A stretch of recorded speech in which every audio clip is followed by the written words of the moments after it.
ஒரு சமையலுக்கு உங்களை அன்புடன் வரவேற்கிறேன். நம்ம இன்றைக்கி என்ன பார்க்க போகிறோன்னா, கறி குழம்பு டேஸ்ட்டே மிஞ்சிற அளவுக்கு ஒரு பச்சை மொச்சை குழம்பு பார்க்க போகிறோம். புளி எதுவும் சேர்க்காத சூப்பராகவும் டேஸ்ட்டாகவும் செஞ்சிடலாம் ஈஸியாக. அது எப்படி செய்யலான்னு பார்க்கலாம் வாங்க.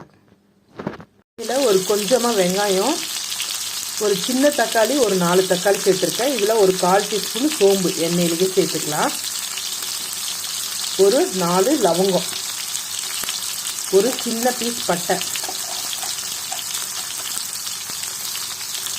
பட்டை, இது எல்லாமே எண்ணெயில் நல்லா வதங்கணும். கொஞ்சமாக மிளகு சேர்த்துட்டு நல்லா வதக்கிக்கலாம். நல்லா வதக்கினாதான் குழம்பு டேஸ்ட்டாக இருக்கும். இது கொஞ்சமாக முந்திரியோட தூள், இது குழம்பு ரிச்னஸ் கொடுக்கும். ப்ளஸ் டேஸ்ட்டும் நல்லா க்ரீமியாக இருக்கும் குழம்பு.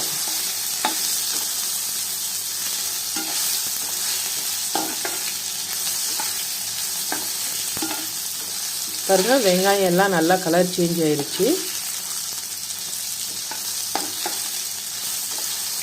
தக்காளி கொஞ்சம் பெரிய சைஸாக போட்டால் தான் கொஞ்சம் வதங்கும், கொஞ்சம் வதங்காமல் இருக்கும். அப்போ அது ஒரு டேஸ்ட்டாக இருக்கும்.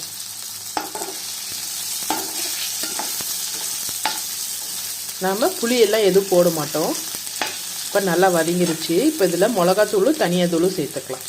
இப்போ மிளகாத்தூள், தனியாத்தூள் சேர்த்த உடனே நம்ம ஸ்டவ் ஆஃப் பண்ணிவிட்டு இந்த சூட்டில் ஒரு நிமிஷம் கலரிக்கலாம்.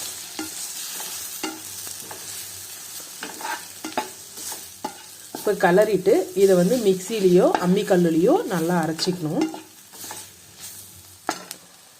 இது கூட ஒரு சின்ன பீஸ் தேங்காய், இவ்வளோ சைஸ் தான், ஒரே ஒரு 10 தேங்காய் தான் வச்சு அரைச்சிக்கிறேன். பச்சை மொச்சையை தோல் உரித்து கொட்டை மட்டும் எடுத்து வச்சுருக்கேன். எவ்வளோ ஃப்ரெஷ்ஷாக இருக்குது பாருங்கள். இப்போ எண்ணெய் காஞ்சது குக்கர்லேயே தாளிச்சிக்கலாம். அப்போ தான் ஒரு விசில் விட்டால் கொட்டை நல்லா வெந்துடும். இப்போ இஞ்சி பூண்டு பேஸ்ட்டு சேர்த்துக்கலாம். பட்டை லவங்கெல்லாம் மசாலாலே அரைச்சதுனால எண்ணெயில் சேர்க்க வேண்டியதில்லை. இப்போ இஞ்சி பூண்டு நல்லா வதக்கிக்கலாம். கொஞ்சம் பச்சை வாடை போட்டோம். இப்போ கொஞ்சம் கருவேப்பிலை சேர்த்துக்கிறேன். இப்போ அவரைக்கொட்டையில் சேர்த்துக்கிறேன்.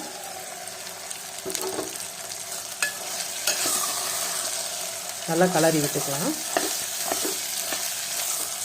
குழம்புக்கு தேவையான மஞ்சத்தூள், கல்லுப்பு இந்த கொட்டையில போட்டு கொஞ்ச நேரம் வதக்கிக்கலாம்.